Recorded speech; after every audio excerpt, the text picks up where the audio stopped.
I'm James Helder, and welcome to another special episode of Not For The News. Now, we scrapped the transfer edition as the window's coming to the end. This is going to be the Not For The News Premier League weekly review. Quite excited. It means we've got more excuse to watch even more football, fellas. How are you both? You all good? What's happening? All good. All good, mate. It's been a good weekend of football, hasn't it? It's been quality. It's been great. It's been great. I think it's only right that we start on Brentford's victory over Manchester United. I'm really peeved with the lack of respect people have been giving Brentford. It's always Man United are terrible. Brentford won the first ball. They won the second ball. They played some great football. Let's put a bit of respect on Brentford's name, if you ask me. What's your take on it, Woodchuck?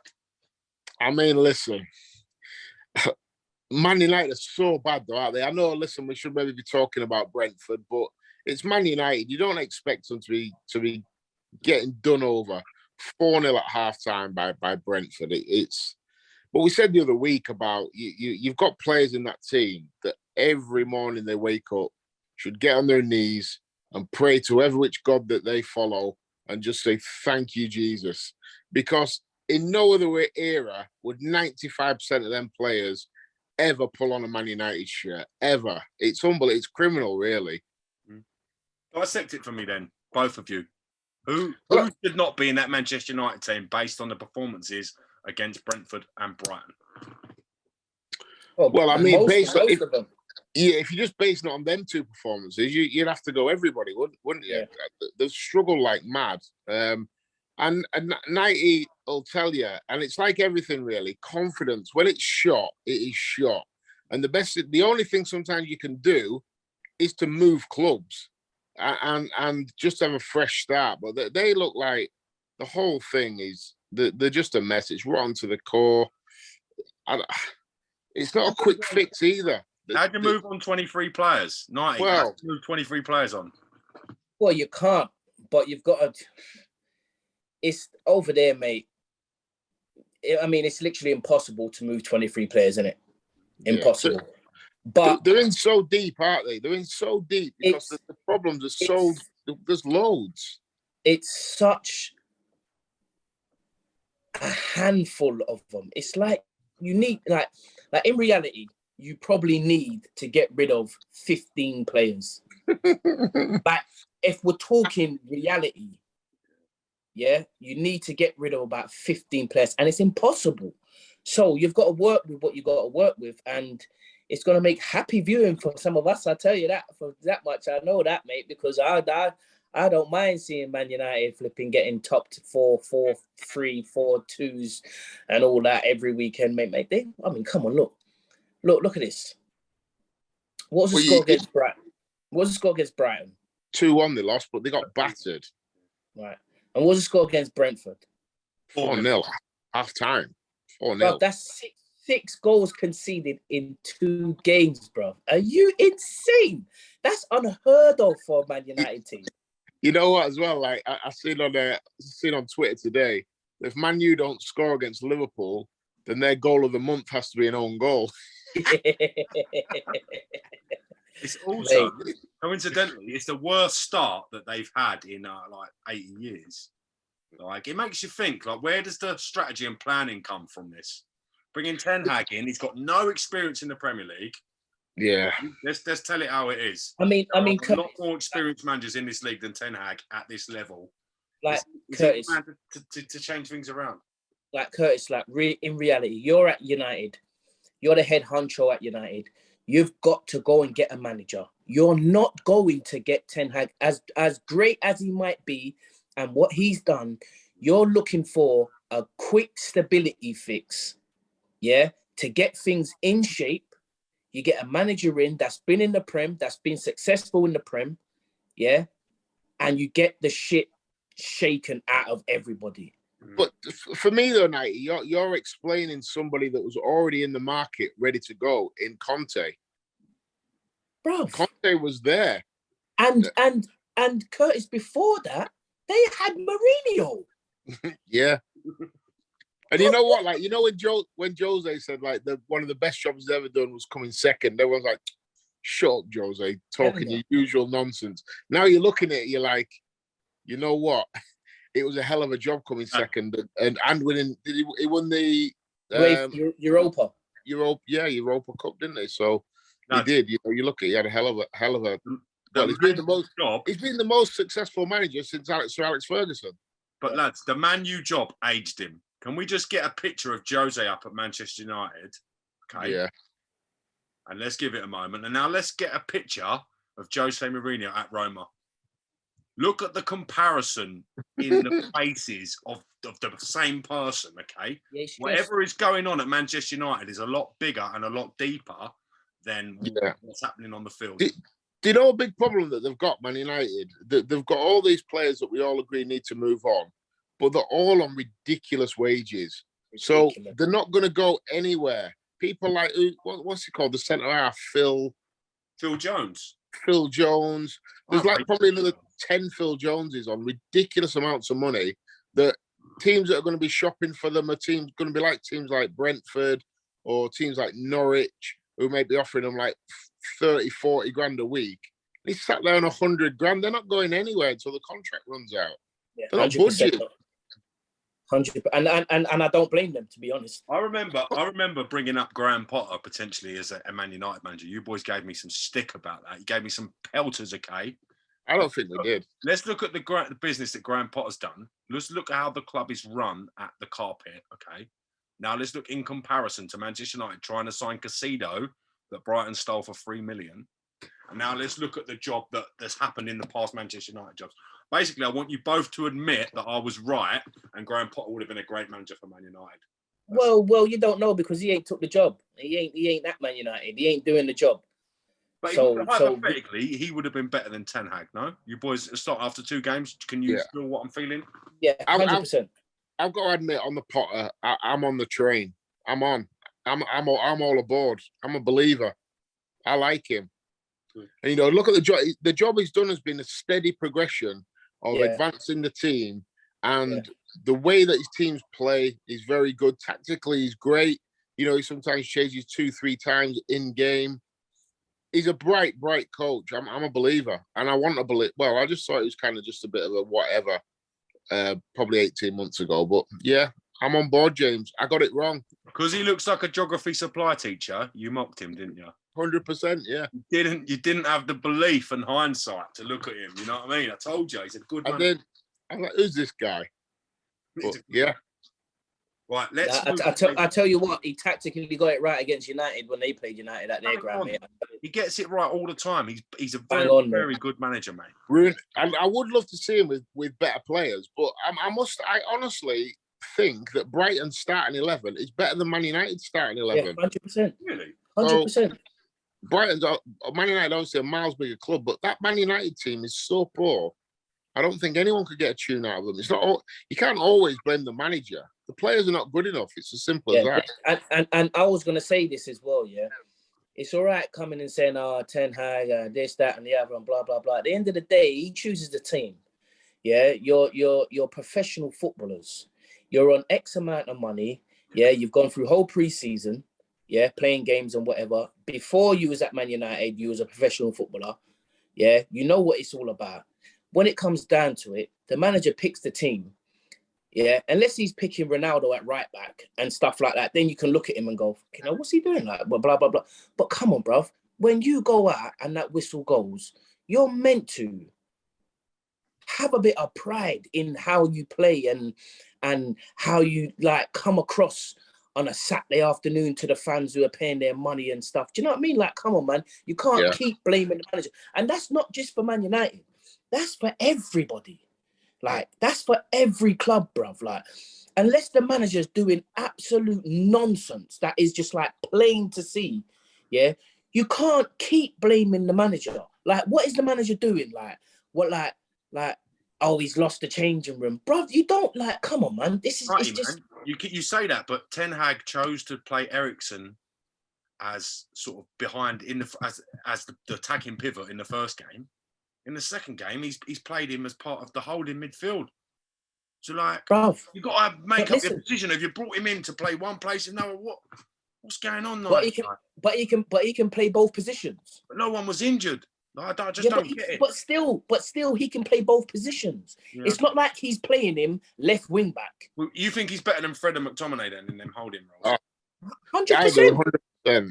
Maybe Ten Hag got it right then. I don't. 100% he's better than them.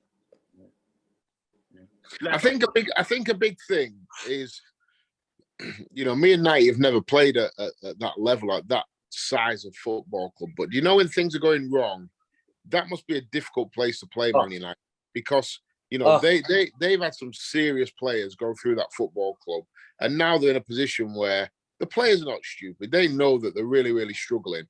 That must be a hard place to play. 80,000 people there, all looking at you to do something that you're not capable of doing. They've had Scholes getting it off the back four and hitting 80-yard passes, and now they've got Fred dropping in there and McTominay, and it's just like, wow. It must be a difficult place to play that. They've had Beckham out on the wing, dropping balls onto Van Nistelrooy's foot and him tucking. And now they've got Sancho out there, and they're trying to throw it into flipping.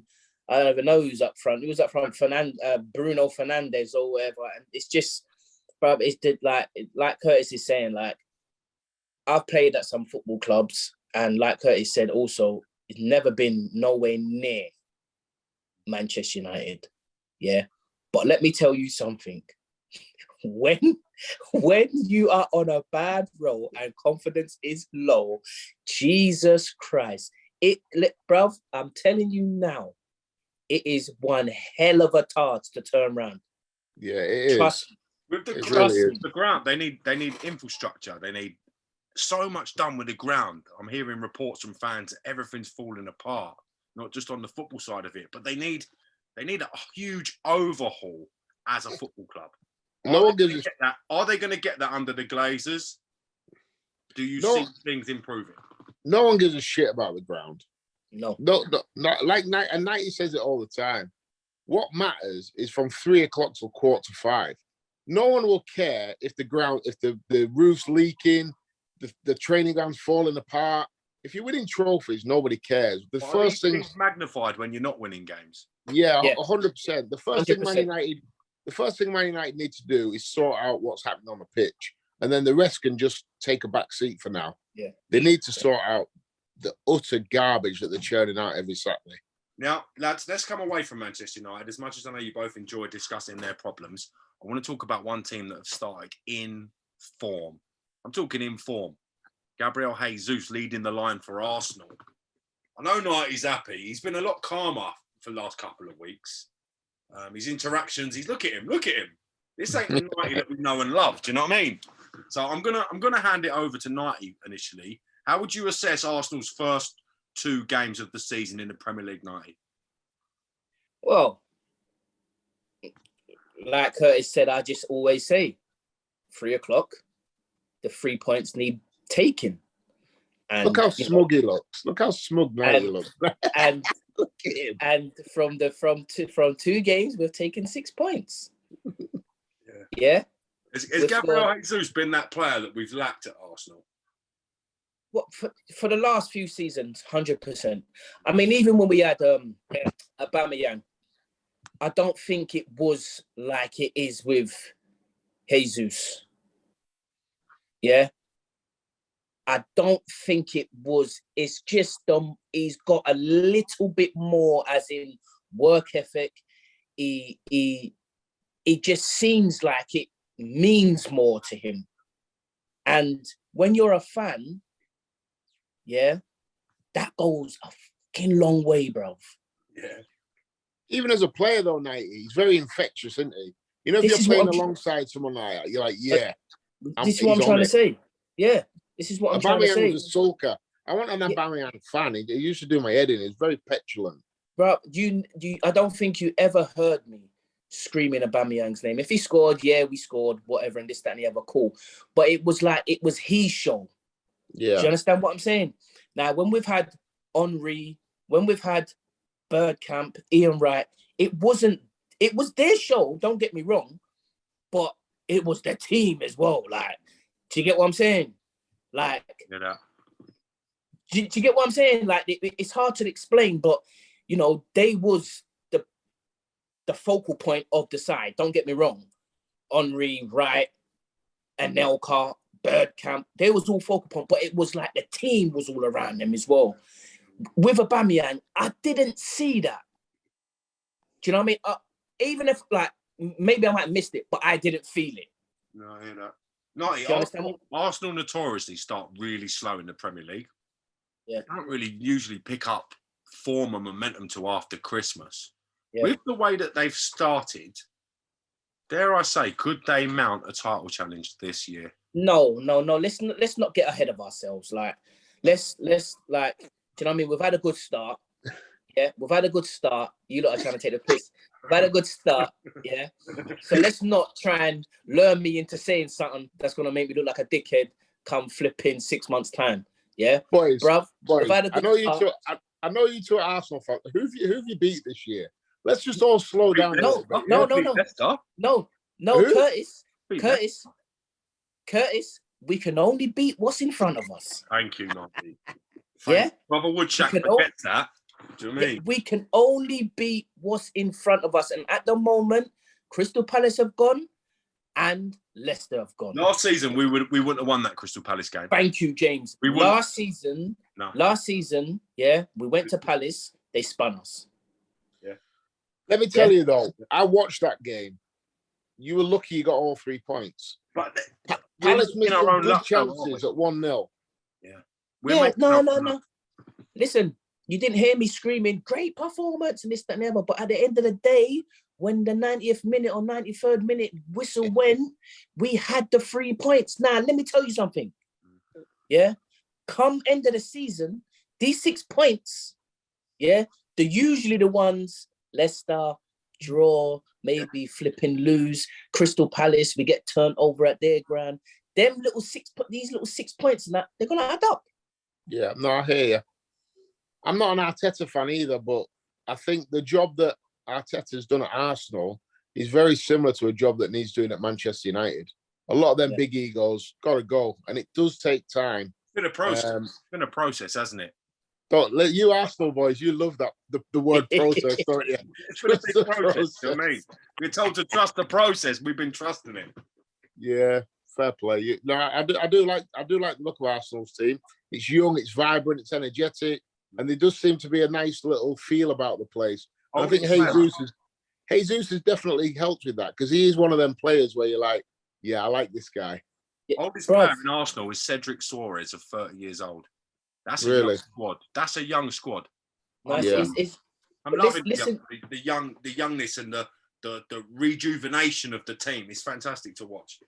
Yeah. I mean, we're gonna come unstuck at some points of the season. That's only, like everybody else. You ain't gonna have an Invincibles again. Yeah. No. But like I said, the 6 points there that we've got, them 6 points last season, mate, I'm telling you now, we would have shit ourselves. Yeah, we would have 100%. I know you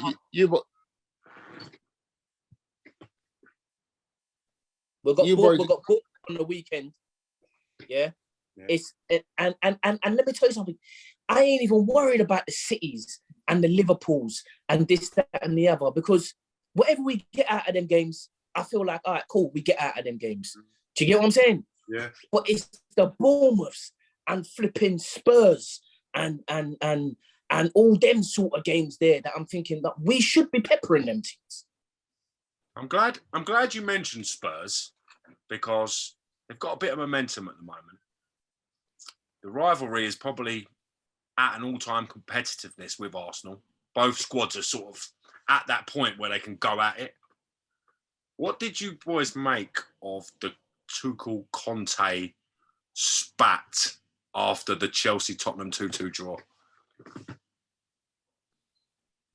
Curtis, go on. You're a fighter.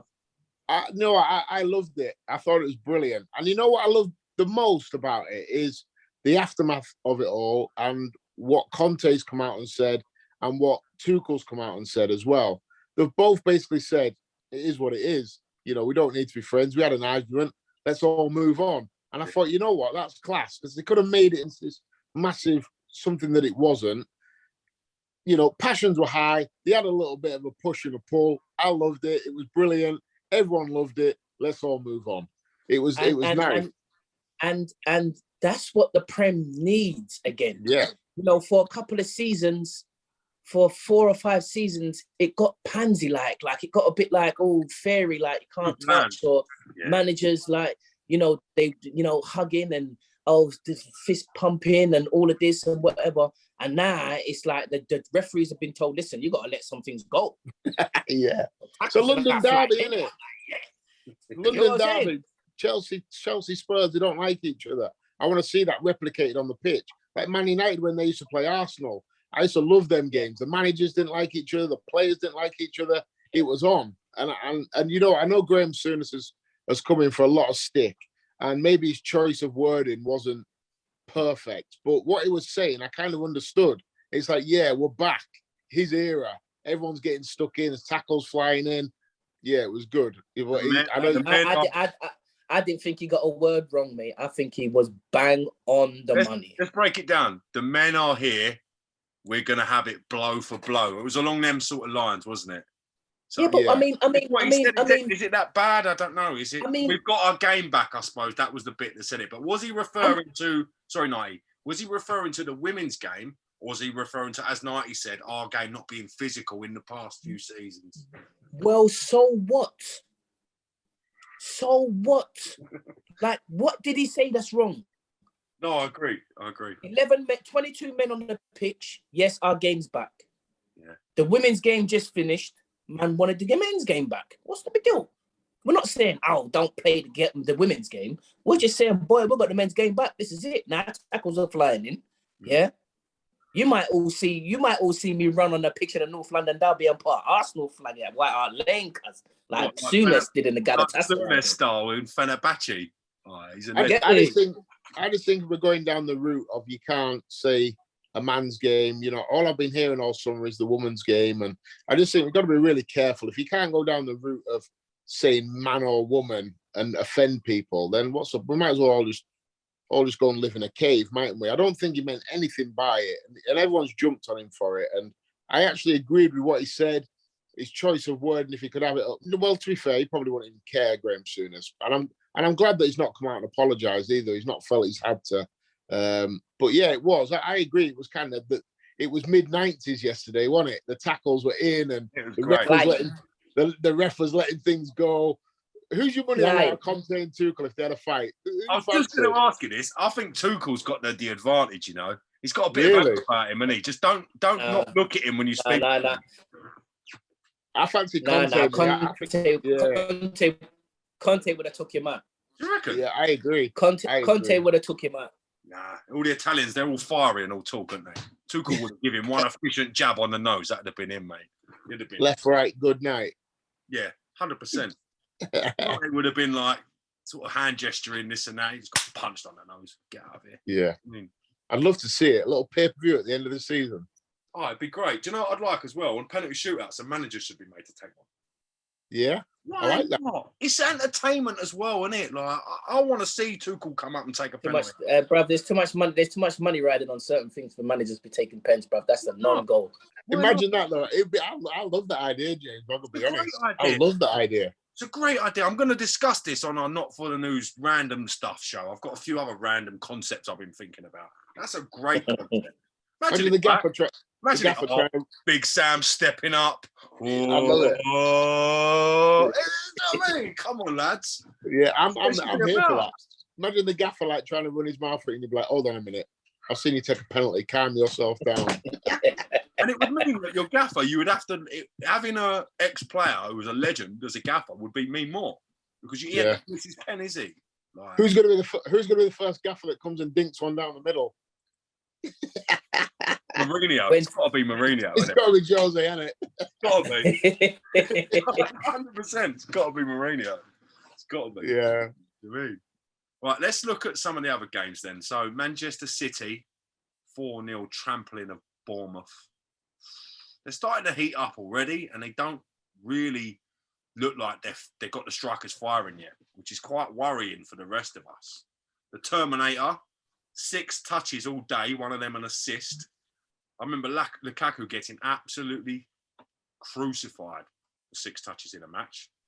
Haaland had 1 more. Make of that what you will. Break it down for me. Talk to me about Man City. I'm going to go straight in with a wood dog on this one. Yeah, City look a problem, don't they? Just watching the Liverpool game now, they're 1-0 down as well. City could run away with it. They really could. They really.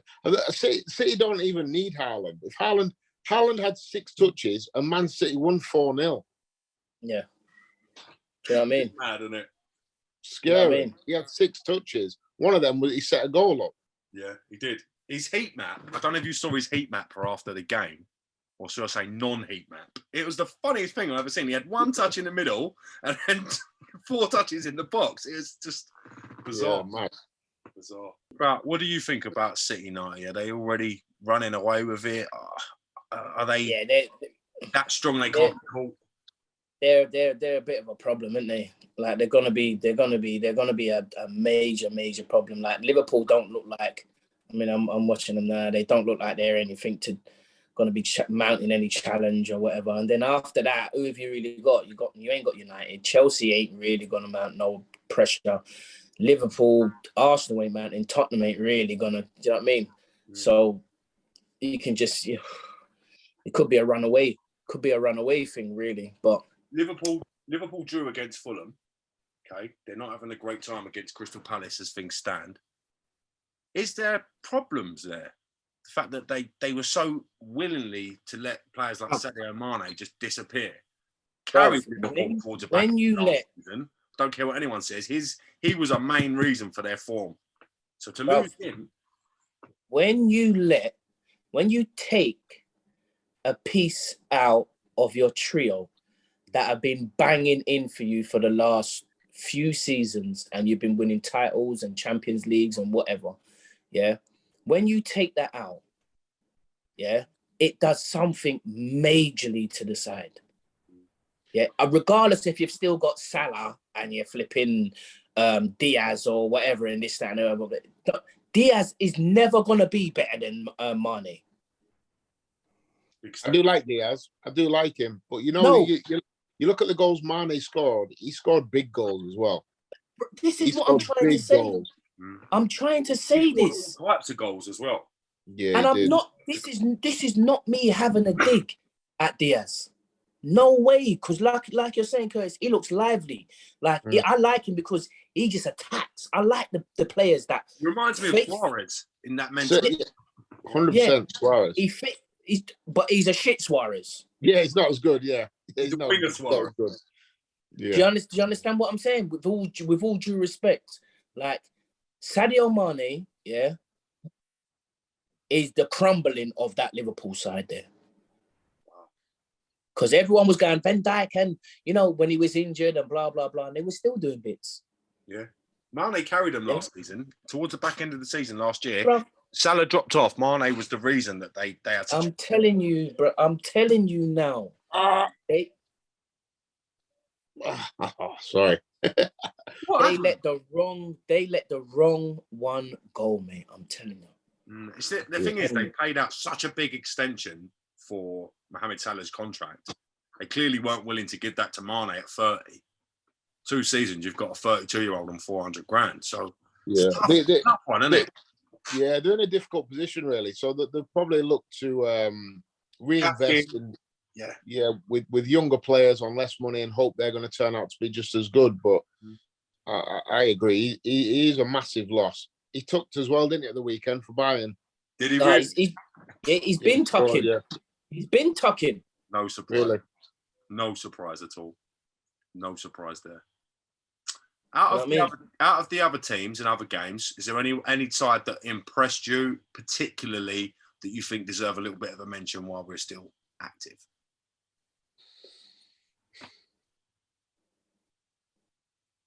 Through your mind? No, nothing. Okay. No. On that note, we're going to be back for a Not For The News special edition of Weirdness this week. I'm actually got the brain going on some new theories. I don't want to tell Nighty anything. I want to get him proper angry. I'm going to tell him anything that's going on. I think we need to discuss that manager taking penalties one. I think that's a great idea. Thank you. Would you not rather see a manager take one, or they go through the next 11 again? I would love to see the manager take one. It should be mandated. Okay, 6 penalty is the manager. That's it. It's not 5 anymore. It's 6, and it's the manager. That's it. Chairman 7th. Chairman 7th. Oh, mate, kit man. The kit man gets the 8th pen. That's it. It's on. Speaking of kit men, did any of you see the Arsenal kit man on the documentary? I was going to speak about this next week a little bit. I'm not while we're on the subject. What an absolute fella. Why is he not giving every team talk every week, 90, mate? Yeah, he's a legend. Spoke from the heart, didn't he? And you know what? Like when you're in football and you're playing football, you lose the passion for football. Does that make sense? It becomes your job. Yeah. But the fans see football from a complete different perspective to the players. You know, they still love it. Them players won't love Arsenal like a fan loves Arsenal. No chance. They just don't. It's your job. So to see, him speaking from the heart and explain how much it means to him and to his mates and to all of that, it was lovely to see. I enjoyed it. Yeah, I was welling up because, boy, listen, let me tell you something. See this North London derby, bro. Get me in. Perfect freeze frame on his face. This goes up at all of them, bruv. I'm telling you now. Yeah, you get me in that North London derby to do the speech, and we're winning 10-0. Mate, I'm paying pay-per-view. I'm paying pay-per-view to you to do that speech, 90. I'd love to be a fly in the room. Bruv, I'm telling you, bruv, you don't understand. I don't think you understand like how much that game means. James, you're Arsenal supporter, but you don't even understand. That's unlucky, man. I'd love to have seen you speak to them after that defeat to Tottenham last season, end of the year. I think 90's speech would be like Al Pacino's in Any Given Sunday.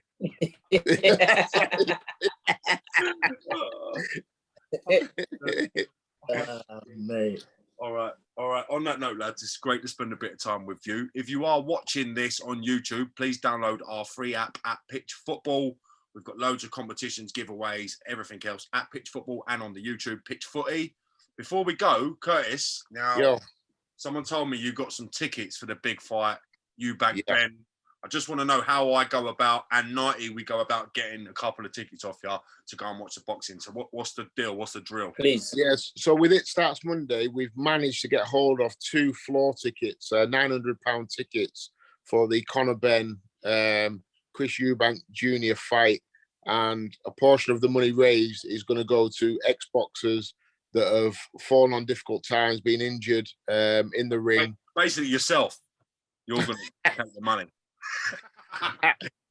Well, to be fair, my memory is bad, but on a serious note, how dangerous the sport is, and a lot of fighters have fallen on difficult times. So some of the money that we raise is going to go towards them guys. So yeah, just follow my Twitter. It'll all be out there. What's the bid starting at?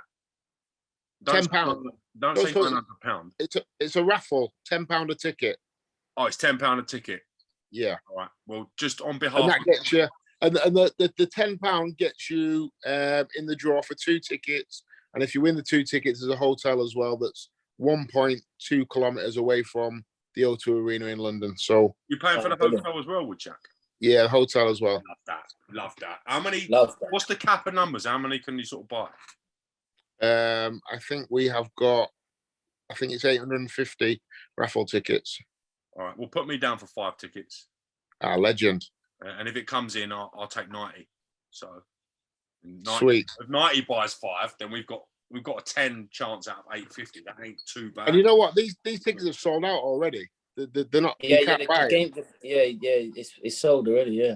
Yeah. So we've got 2. So we're really grateful for that.